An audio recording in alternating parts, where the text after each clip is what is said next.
Hey everyone, welcome back to HowToHub. Today I'll show you how to get started with Deepseek AI, the trending AI assistant similar to ChatGPT.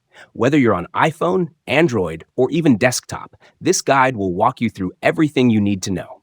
Let's jump in. First, if you haven't installed Deepseek AI yet, go to the App Store or Google Play Store, search for Deepseek AI, and download it.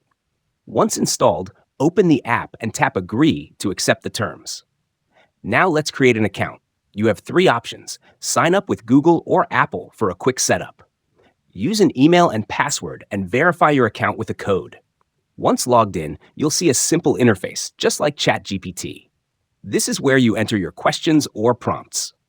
On the left menu, you'll find Chat History, View Past Conversations, New Chat, Start Fresh Anytime. Let's test it out.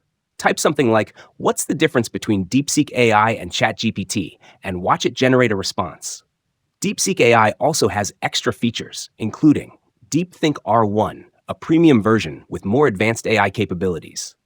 Web search, browse the internet directly from the app. File uploads, analyze PDFs, PowerPoints, or images. To adjust settings. And that's it. Now you know how to use Deepseek AI as a beginner. If this video helped, hit that like button and subscribe for more tech tips. Thanks for watching HowToHub, and I'll see you in the next one.